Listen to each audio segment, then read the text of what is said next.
You're a burden. I sold Dad's company. Good luck paying rent, my son said, his voice sharp enough to slice through the quiet of the dining room. I didn't argue. I didn't flinch.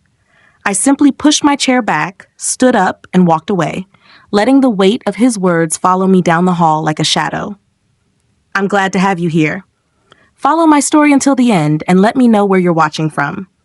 The house still smelled faintly of my late husband's aftershave, even though it had been months since he passed. Some mornings, I thought I could hear him humming in the kitchen the way he used to while scrambling eggs. But today, all I heard was silence, the kind that settles in after someone says something they can never take back. I found myself standing by the window, the evening sun stretching long lines across the hardwood floor. This room used to feel warm. Now it felt unfamiliar, as if the home I'd tended for decades no longer recognized me. The mahogany table where birthdays and anniversaries once unfolded had become a battleground after my husband died. My son and his wife had begun treating it like a conference space rather than a family table. I remembered the days when my husband and I would sit for hours talking about our future.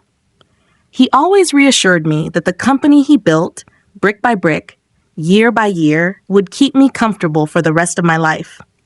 You'll never have to worry, he used to say, resting his hand over mine. I believed him. I trusted that the life we built together would be respected. But grief changes people, and sometimes it reveals who they always were.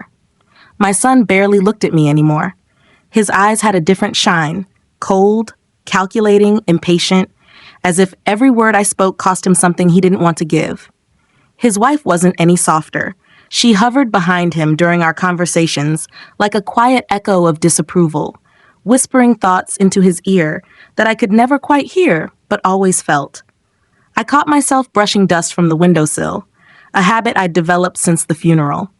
I kept cleaning things that didn't need cleaning, straightening objects already in place, anything to distract my hands from trembling. I didn't cry. That part of me had gone quiet the day I stood alone at my husband's graveside, listening to strangers tell stories about him while my own son checked his phone. Something had shifted after we lowered the casket. My son stopped coming by unless paperwork needed signing. My daughter-in-law started rearranging the house as if she owned it, moving my husband's belongings into boxes without asking, changing passwords, redirecting mail. At first, I thought it was grief, taking the lead. Then I realized it was strategy. Tonight was simply the first time he said the quiet part out loud, burden. The word lingered, not because it hurt, though it did, but because it told me everything I